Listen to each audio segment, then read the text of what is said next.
Hello everyone. सो इस video में हम एक प्रोग्राम देखने वाले हैं और वो प्रोग्राम बेसिकली क्या है।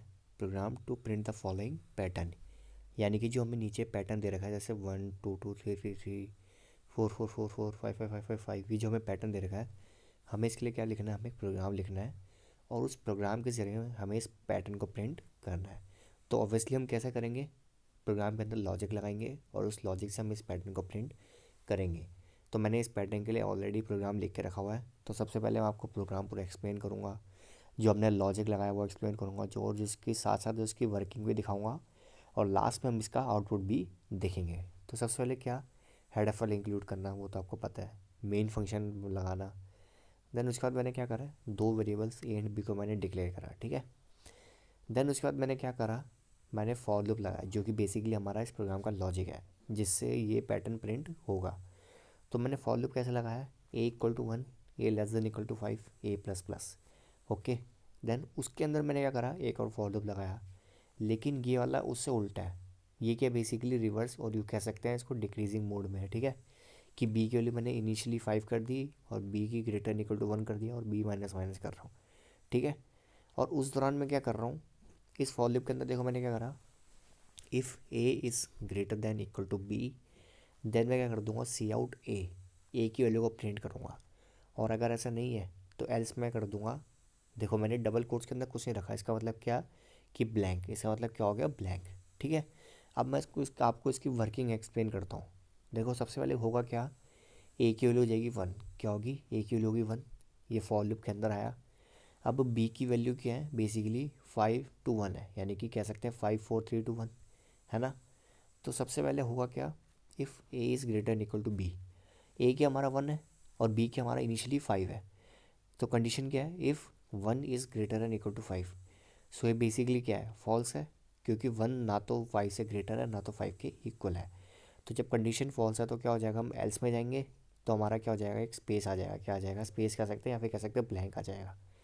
देन बी के लिए डिक्रीज होगी, ठीक है। देन कंडीशन क्या हो जाएगी, 1 <= 4, तो ये भी फॉल्स है, तो इसके लिए भी क्या हो जाएगा, एक और स्पेस आ जाएगा। सिमिलरली बी के लिए जब 3 होगी तब भी स्पेस आएगा, समझ गए होंगे कैसे, क्योंकि 1 <= 3 हो जाएगा तो वो भी फॉल्स। सिमिलरली 2 के लिए भी फॉल्स, लेकिन जब हमारा 1 हो जाएगा, यानी कि बी के लिए डिक्रीज हो गया, लास्ट में 1 होगी, तो उस केस में हमारा ये कंडीशन ट्रू हो जाएगी, यानी कि 1 <= 1, क्योंकि 1 के इक्वल होता है, तो कंडीशन ट्रू। तो उस केस में हमारा क्या प्रिंट हो जाएगा, सी आउट ए, और ए क्या इससे हमारा, ए है हमारा 1। तो आपने नोटिस करा होगा बेसिकली हुआ क्या है कि फर्स्ट एग्जीक्यूशन में, और कह सकते हैं फर्स्ट एग्जीक्यूशन के अंदर हुआ क्या है कि 5 टाइम्स था हमारे पास, क्या थे हमारे पास, टोटल नंबर ऑफ टाइम्स था हमारे पास 5, जिसमें हुआ क्या है, स्टार्टिंग के 4 टाइम्स हमारा ब्लैंक आया है, क्या आया, स्टार्टिंग के 4 टाइम्स हमारा ब्लैंक प्रिंट हुआ है, एंड फिफ्थ टाइम में हमारा क्या प्रिंट हुआ है, ए, जो कि क्या है बेसिकली 1। अब हम पैटर्न पे देखते हैं, पैटर्न में बेसिकली है क्या, कि अगर मैं देखूँ कि इसमें जो, अगर मैं लास्ट रो को या फिर कह सकते हैं लास्ट लाइन को नोटिस करूँ, इसमें कितने नंबर ऑफ मतलब कितने नंबर ऑफ एलिमेंट्स, या फिर कह सकते हैं कितने नंबर्स आ रहे हैं, 5 नंबर्स आ रहे हैं, यानी कि मैक्सिमम हमारे 5 नंबर्स है। तो मैं इस पैटर्न को ऐसे देख सकता हूँ कि हर एक रो के अंदर बेसिकली 5 एलिमेंट्स का स्पेस है। बस डिफरेंस क्या है कि जहाँ पे ये ब्लैंक स्पेसेस है वहाँ पे क्या बेसिकली कोई नंबर नहीं है, मतलब कह सकते हैं ब्लैंक है, ठीक है। यहाँ पे 4 ब्लैंक है, यहाँ पे 3 ब्लैंक है, यहाँ पे 2 ब्लैंक है थर्ड लाइन में, ठीक है। फोर्थ में एक ब्लैंक है और फिफ्थ में एक भी ब्लैंक नहीं है, ठीक है। तो फर्स्ट एग्जीक्यूशन में क्या हुआ, आपको समझ आ गया कि हमारे 4 ब्लैंक छूटे एंड लास्ट टाइम में हमारा 1 प्रिंट हुआ, जो कि एग्जैक्टली क्या है, हमारा पैटर्न है। पैटर्न में तो यही है, फर्स्ट टाइम के अंदर हमारे देखो 4 हमारे ब्लैंक है और लास्ट एलिमेंट क्या हमारा 1 है, ठीक है।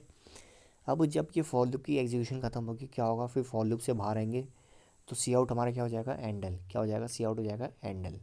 एंडल आपको पता है क्यों यूज़ करते हैं, एंडल का यूज़ क्या होता है, एंडल मतलब कि जब हमें नेक्स्ट लाइन में शिफ्ट होना होता है तब हम एंडल या फिर स्लैशन को यूज़ कर सकते हैं, ठीक है। तो हमारे फर्स्ट सेक्शन खत्म, फर्स्ट लाइन से अब हम किस लाइन में आ गए, सेकेंड लाइन में आ गए। तो जब सेकेंड लाइन में आएंगे तो ए की वैल्यू इंक्रीज़ होकर अब ए की वैल्यू जाएगी 2, क्या हो जाएगी, ए की वैल्यू हो जाएगी 2। देन अगेन सिमिलरली जो हम वही कंपैरिजन कर रहे थे, अब सिमिलरली ए, यानी कि कह सकते हैं 2 के लिए अब हमारा कंपैरिजन होगा, पहले 1 के लिए हो रहा था कंपैरिजन, अब 2 के लिए होगा, ठीक है। तो इनिशियली क्या होगा, इफ़ 2 <= 5, क्योंकि बी के लिए तो 5 ही है, तो ये कंडीशन फॉल्स है, तो क्या होगा, स्पेस आ जाएगा।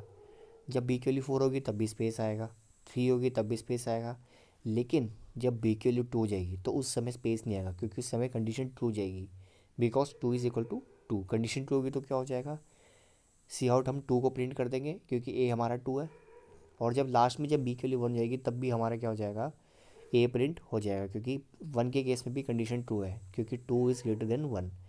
तो आपने नोटिस करा सेकेंड एग्जीक्यूशन में, या फिर मैं कह सकता हूँ जब ए के लिए मेरी 2 है तो सेकेंड लाइन के अंदर हुआ क्या है, स्टार्टिंग के बेसिकली हमारे 3 टाइम्स क्या हुआ, स्पेस आया, या फिर कह सकते हैं ब्लैंक आया, और लास्ट 2 टाइम्स हमारा क्या आया, 2 आया। और हमारे पैटर्न में भी बेसिकली क्या है, यही है कि स्टार्टिंग के 3 टाइम्स हमारा ब्लैंक है एंड लास्ट 2 टाइम्स में हमारा 2 है। ठीक है, तो समझ आ गया आपको। सिमिलरली क्या होगा, अब ए की वैल्यू 3 हो जाएगी, नहीं उससे पहले सॉरी, उससे पहले क्या होगा, जब खत्म हो जाएगी कंडीशन तो अगेन हम सी आउट एंड एल यानी कि नेक्स्ट लाइन में जाएंगे। ठीक है, नेक्स्ट लाइन में गए, फिर क्या होगा, ए की वैल्यू 3 हो जाएगी। देन सिमिलरली जो मैंने आपको एक्सप्लेन करा है वैसे ही आपको एग्जीक्यूशन होती रहनी है, आपको लॉजिक समझ आ जाएगा, आप अपने आप से भी इसको करके देखना। 3 के लिए भी क्या होगा, बेसिकली मैं आपको ऐसे ही बता देता हूँ। 3 के लिए क्या होगा, स्टार्टिंग 2 एलिमेंट्स हमारे ब्लैंक छूटेंगे, देन ठीक है, देन उसके बाद जो हमारे लास्ट 3 हैं उसमें क्या जाएगा, 3 आएगा। जब फिर ए के लिए 4 होगी तो स्टार्टिंग का 1 छूट जाएगा, बाकी सब में 4। एंड जब हमारा 5 हो जाएगी ए की वैल्यू तब एक भी ब्लैंक नहीं आएगा, सब में हमारा लास्ट में 5 प्रिंट हो जाएगा। तो जो मैंने लॉजिक इसके अंदर लगाया, आई होप मैंने उसकी वर्किंग भी बता दी, आपको समझ आ गया होगा। ठीक है, देन उसके बाद मैंने क्या करा, प्रोग्राम बंद कर दिया यहाँ पे रिटर्न 0 करके। अब ज़रा इसका आउटपुट देखते हैं। ठीक है, मैं इसको रन करता हूँ, तो मैंने इसका रन करा तो देखो आउटपुट देखो क्या आ रहा है, 1, then 2 2, then 3 3 3 3 3, then 4 times 4, then 5 times 5। ठीक है, और एग्जैक्टली यही हमारे पास गिवन पैटर्न था, तो हमारा टास्क कंप्लीट हो गया, या फिर कह सकते हैं हमारा प्रोग्राम कंप्लीट हुआ, कि जो हमें पैटर्न प्रिंट करना था वो हमने लॉजिक को यूज़ करके प्रिंट कर दिया। अब इस टाइप के क्वेश्चन में, मतलब अगर इस टाइप का क्वेश्चन आता है तो उसमें चेंजेस क्या हो सकते हैं, चेंजेस यही हो सकते हैं, क्या कर सकते हैं, नंबर ऑफ़ रोज़ को इंक्रीज़ कर सकते हैं। इसका मतलब क्या हुआ कि देखो इस रो में कहाँ तक है, 5 तक है, वो क्या कर सकता है, एक 6 वाली रो लिया है, उसके बाद अगर एक 7 वाली भी ला सकता है, एक 8 वाली ला सकता है, 9 10, वो जहाँ जहाँ तक भी ला सकता है, और उसमें कोई फ़र्क नहीं पड़ता हमें। उसके अकॉर्डिंग हम क्या करेंगे, फॉर लूप में जो हमारी वैल्यूज़ थी उसकी रेंज को सेट कर लेंगे।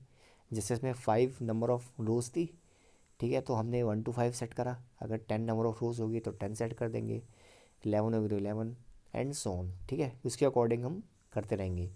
तो आई होप अब आपको ये प्रोग्राम क्लियर हो गया होगा।